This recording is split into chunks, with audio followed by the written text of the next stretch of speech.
What's up mga quiz mga atis? Welcome back sa aking channel. This is Quiz Anat. At ngayong araw, papanoorin natin yung cover version ni Javier Henriquez, isang sikat na Brazilian singer and former America's Got Talent finalist. Ang kakantahin niya yung version niya ng Run to You by Whitney Houston. And this time, hindi niya kakantahin sa loob ng kanyang studio, but it is inside the glass. So this is the first time I'm going to listen to Javier Henriquez natural voice, yung walang aesthetics or whatsoever man yan. So with no further ado, let's watch the video and later I'll be giving my reaction and opinion on the said video. Let's go!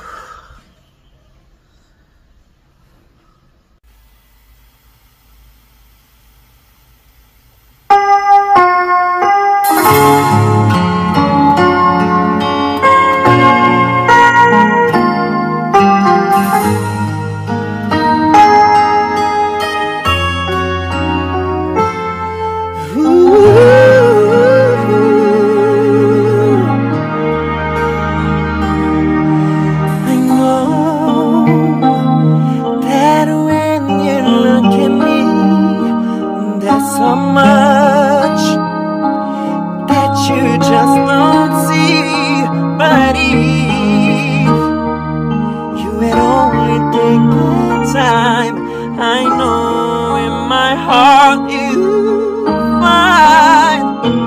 Oh, girls get sometimes, who is always strong. Can't you see the hold of me? I feel so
Okay, tayo ko napakinggan natin yung version ni Gabriel Henrique ng song na Run to You by Whitney Houston. And wow, amazing. Galing talaga ni Gabriel Henrique. No doubt kung baga siyang one of the best singers na narinig ko from Brazil.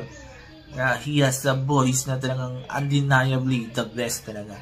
Ang galing mga high notes niya, yung pag-abot niya sa mga high notes. Ang galing, andinis, lahat.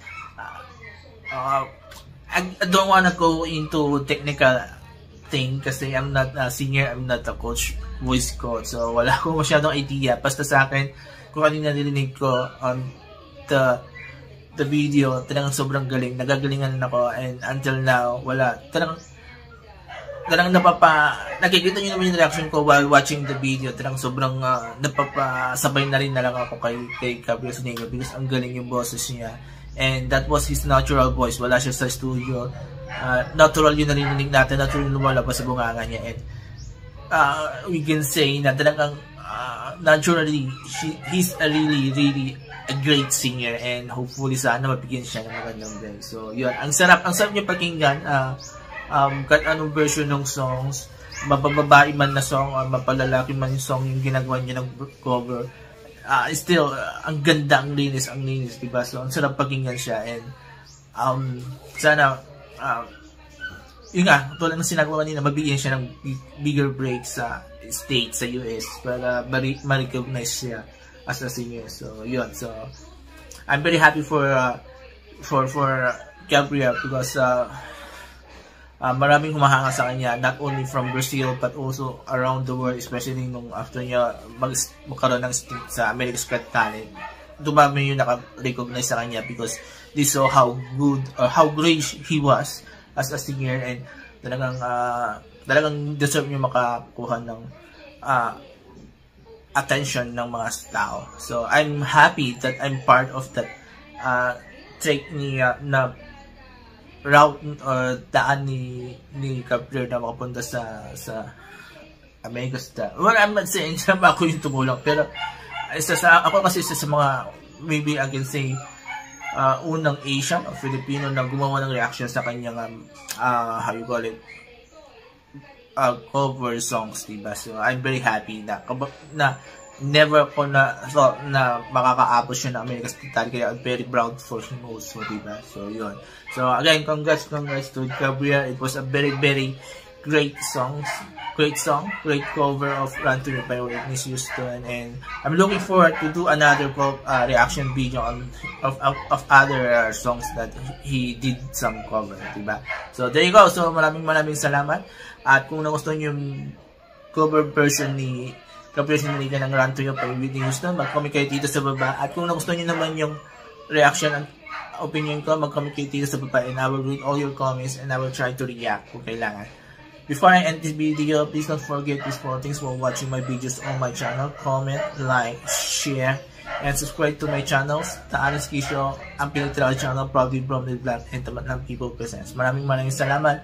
Have a nice day and bye-bye.